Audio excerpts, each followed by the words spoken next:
Hey guys, Chris with SickFX, and today we are going to do a two-part mold on a sculpture I did inspired by a creature from the video game The Last of Us. And with a sculpture this size, we're going to do a two-part mold, which means basically what we're going to have to do is we're going to have to split the sculpture right down the middle with a clay retaining wall. And what that's going to do is we're going to work on one side with mold, with the stone, and once that cures, then we'll tackle the front side of this project, which has most of the details, as you can see, with the all the shapes and forms that are up here, as opposed to the back side that has a little bit less detail. And the thing that you want to do when you first start off is you want to pre-cut several pieces of your clay like this, and these are what we'll be using for our retaining walls. Now, I highly suggest, if this is your first time molding or your first time molding a project of this size, that you go on YouTube, Google videos on two-part molds, and kind of just look at as many as you can find, get as much information as you can find, and compile everything you learn from those, and then go forward and try to tackle the project. So there are a few materials that you're going to want before you get started. You are going to need two separate buckets.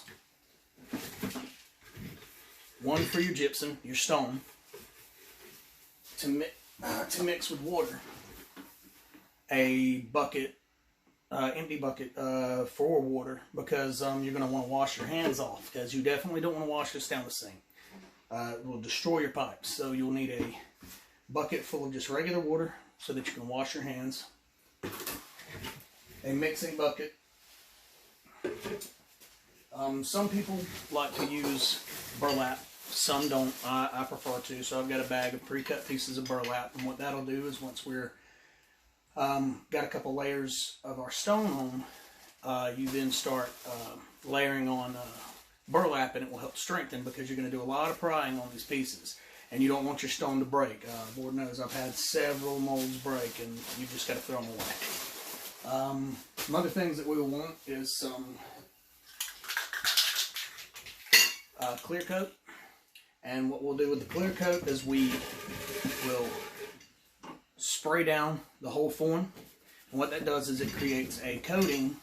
And I just use I use either Krylon or Rust-Oleum matte finish, so that because if you use gloss, the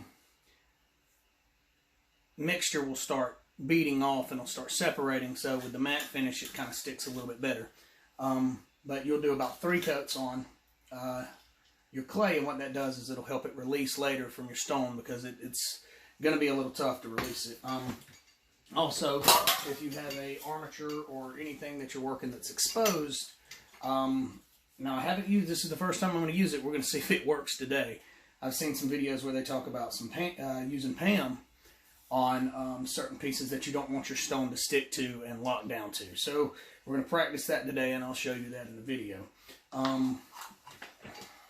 I also like to use gloves. Some people like to just use their hands when mixing up the stone, but I get just a box of latex gloves. You can go through them, throw them away once you're done.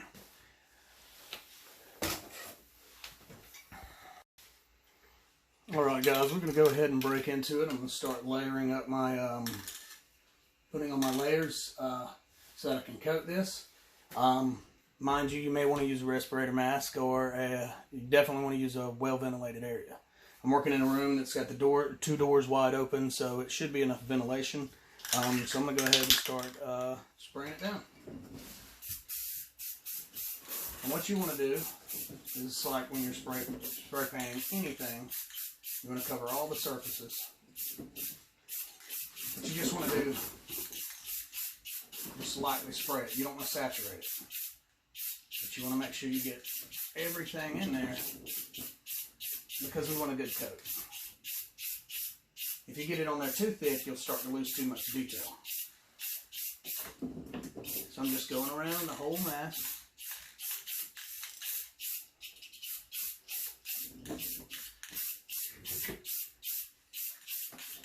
And the whole sculpt.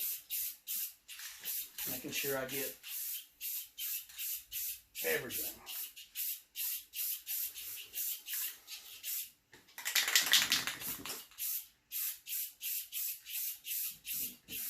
All your cracks, all your crevices. Try not to miss anything.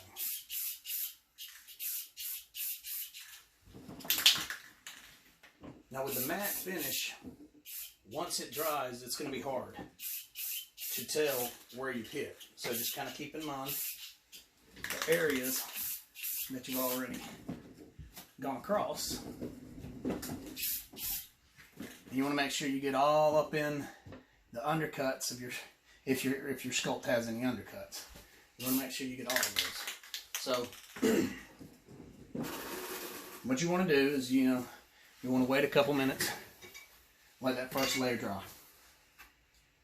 And then you can spray on your second. Alright, I went ahead and let the first layer of clear coat dry. And as the second one dries, what I'm going to do is I'm going to go ahead and start tracing out for my retaining walls. So I'm going to take this piece of clay. I'm going to take this sharp tool that I got and just cut it straight down the center. And then I'm going to cut it 2 more times.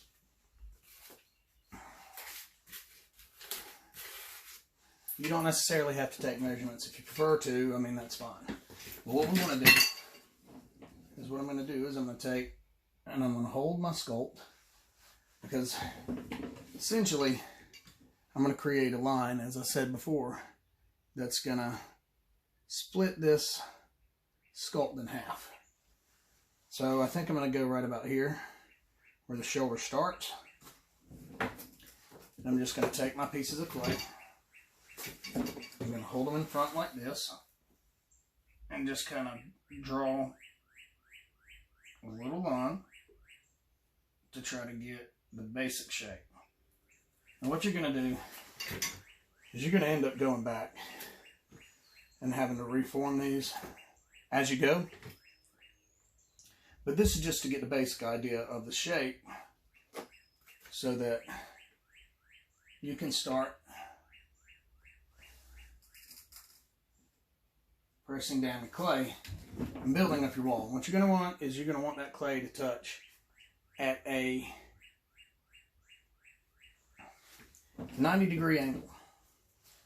So what we're going to do is see how we've got this flush to the sculpt. You don't want to press down too hard. You don't want to disrupt the sculpt we have here. So what we're going to do is we're going to take on this other side, because we want to keep stability, because once you put that stone on, it's going to start getting heavy. So we're going to kind of, on this side, push this clay in. And what I'm going to have to do is I'm going to have to add a piece here because I've got a gap. But it's not a problem because we have the clay. We have extra pieces of clay to do that. And again, I'm going to try to place this clay in front so I can get a general idea of my shape.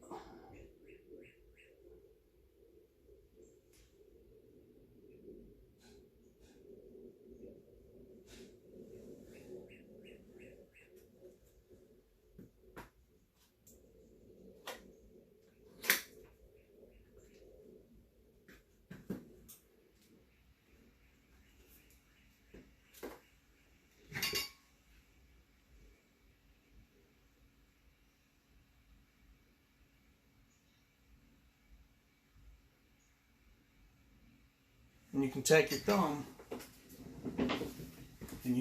and run your pieces together. But what we essentially want is we want a wall that is going to go all the way around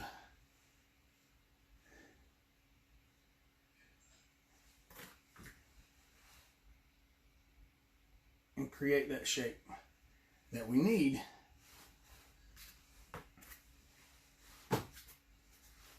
and again I'm just going on the back side of this and I'm pressing the clay down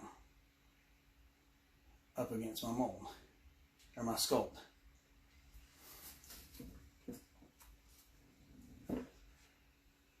And once I get this all the way around, I'm going to clean up my edges. And that way I have a nice clean wall once I get done.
So what I'm doing now is I'm just going along, smoothing out my edge,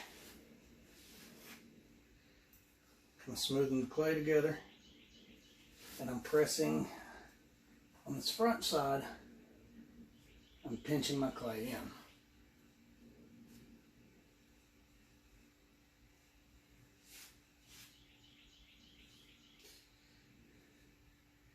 And there'll be some gaps in here that I'm going to have to go back and put some clay in just to fill some of these gaps, because I don't really have a smooth form.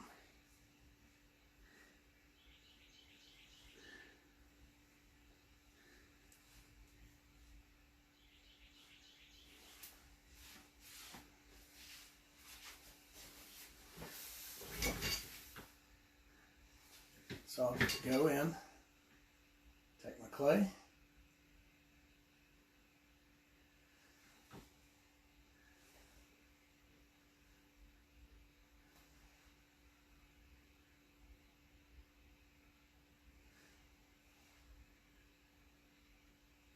and clean up some of these gaps on the side.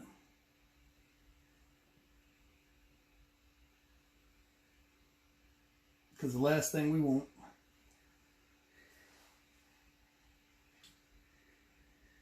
is our stone getting through those gaps. Bleed on to the other side, and your two-part mold will essentially become a one-part mold.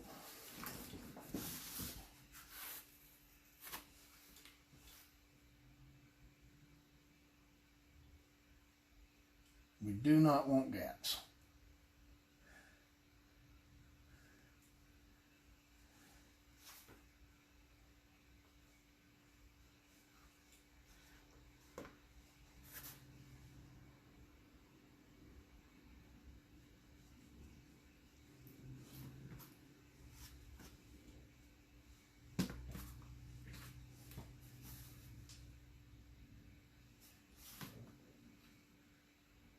Just trim out some of my edges.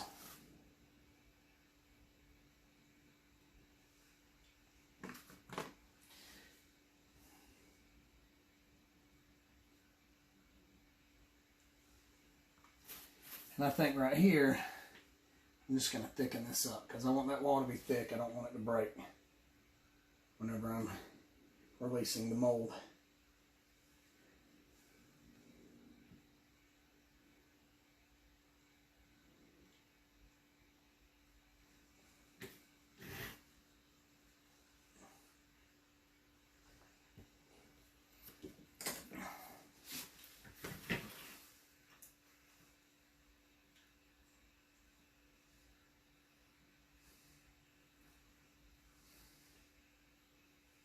And the type of clay I'm using is water-based clay. It's wed clay. You can find it at Michael's, Hobby Lobby, any of your hobby stores. They sell it, and it's relatively cheap. Because most of this clay is going to be ruined after we get this wall, after we get this mold done. So you're just going to end up throwing a lot of this clay away.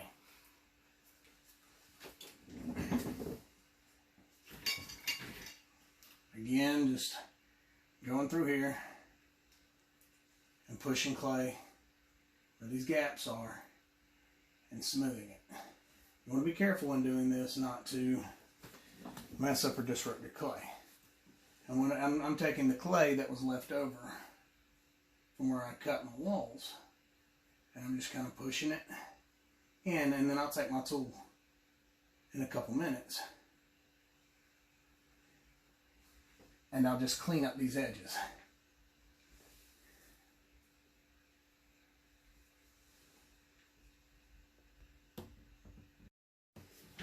Now what I'm going to do is I'm going to take this wooden tool, that way it won't cut into my sculpt.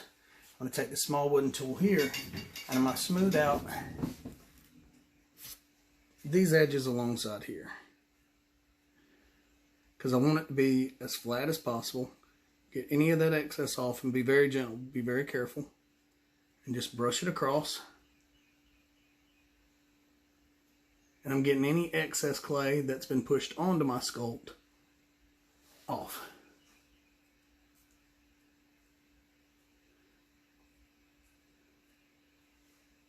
And see, I have a little excess there. And I'm just smoothing it out along the edge because I don't want to eliminate my detail.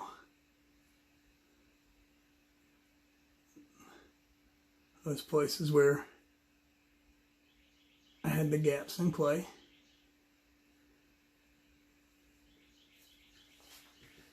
And then I'm just going to go around the whole sculpt.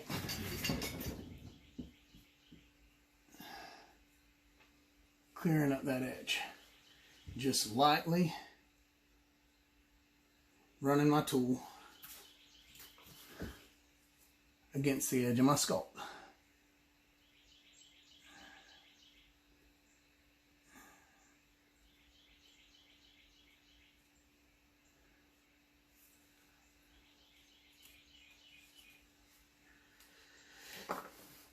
And then I'm going to take my finger and along the back side of this edge because we want it as smooth as possible. It also helps to have yourself a squirt bottle because this is water activated clay. You can soften it up with water, and I just want to kind of smooth out this edge. Now you don't have to have a flange this big, but in the experience that I've had a 2-piece mold I did last year completely crack on me. So this time around I want this to be relatively thick, big, sturdy. I want it to be able to hold up to the pressure that I'm going to have to put on it.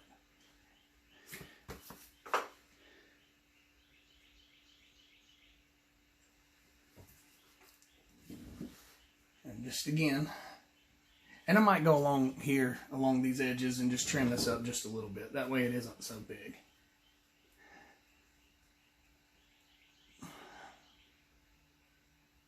I'm just, again, smoothing this surface.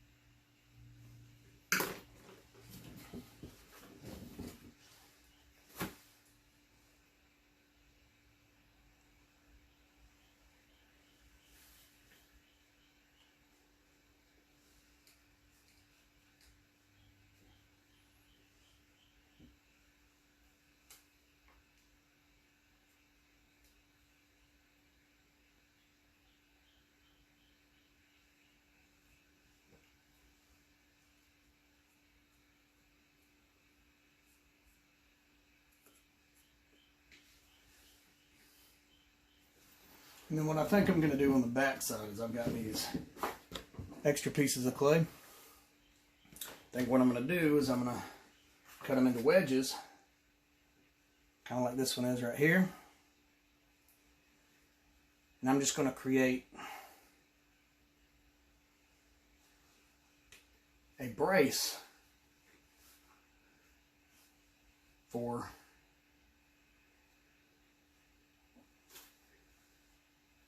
a stone on the back side.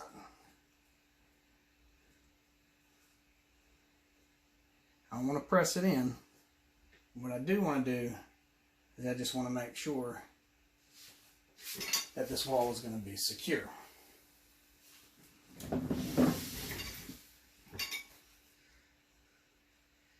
And this clay should come, because it's relatively soft, it should come right off without any problem. So I'm going to put me another one right here, and that way,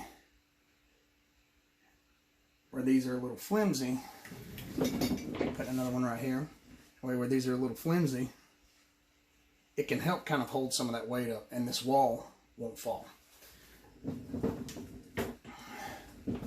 Now that I've got that relatively smooth, what I'm going to do is, and this is crucial, I'm going to create what's called keys on the back side of this clay.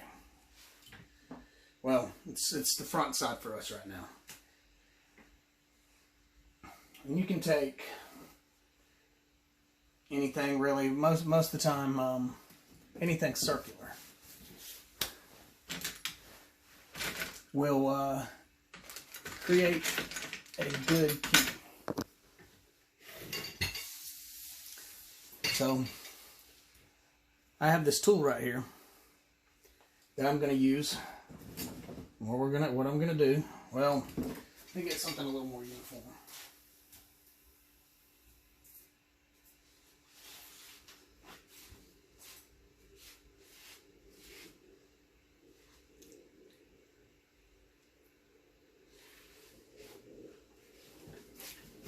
Well, it looks like this is what it's going to be. So what I'm going to do is I'm going to take and I'm going to cut out a circle. What that's going to do is whenever I get my, press that in a little. Whenever I start putting my stone on, these are going to be indentions that whenever I do the front side of the mold, they'll go in, and that way the two pieces can fit together like a puzzle and lock in together a lot easier. So I just want to do not anything too big. Just want to take and dig some of that clay out and create my keys. I've seen some people use small little measuring teaspoons, tablespoons, anything like that. And those work real good too. So I'm just going to take and put me several keys.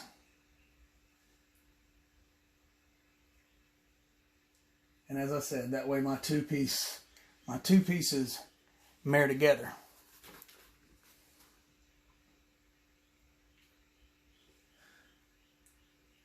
I'm going to do one up top here. Don't know if y'all can see that.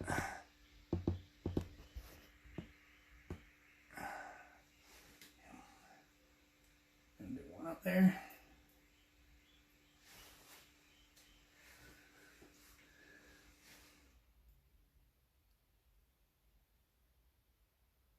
Just we want to get some depth there.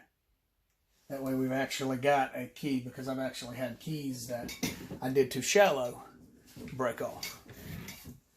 So, and what I do is I'm gonna try to keep them kind of symmetrical.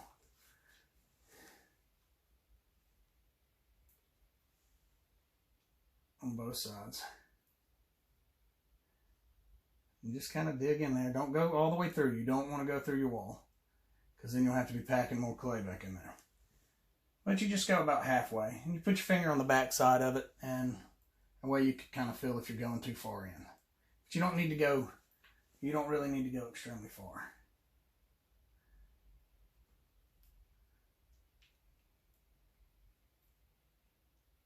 And I'm just digging that clay out. Smooth up my edges. I think I'm going to make this one go back over here and make that one a little bigger.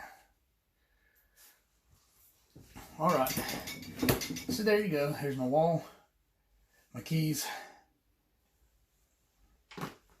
And what I think I'm going to do now is I'm actually going to, because I'm going to be applying the plaster here, and I don't want it to all fall, and I also want a nice edge here. So I'm going to take some more clay, and I'm going to build a wall around here, down the bottom.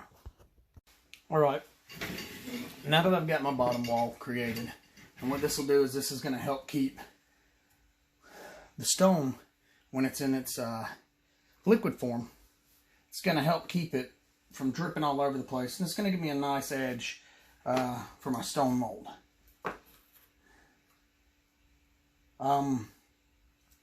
And what also I'm going to do is I'm going to take, I'm just going to kind of make me a triangle wedge.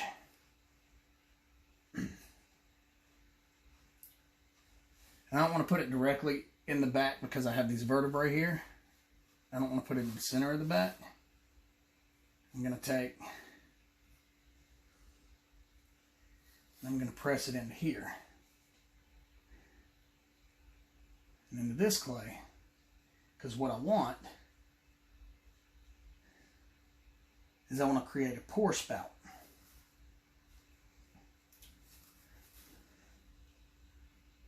In the stone. Because this is going to come down like this, and it's going to be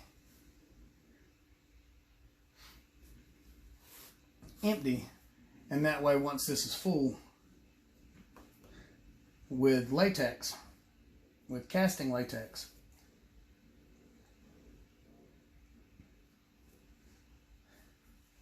I'll be able to drain that latex out when I'm doing my slosh pour.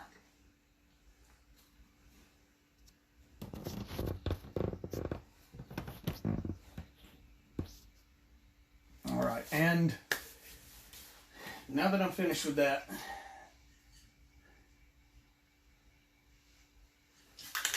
I'm going to take my matte finish, my clear coat,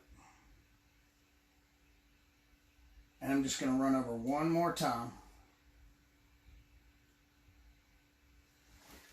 this back side. You don't really have to hit this wall because since it's a relatively flat surface,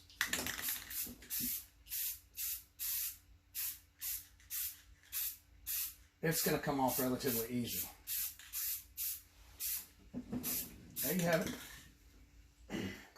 Our next step is going to be mixing the stone and applying it in layers.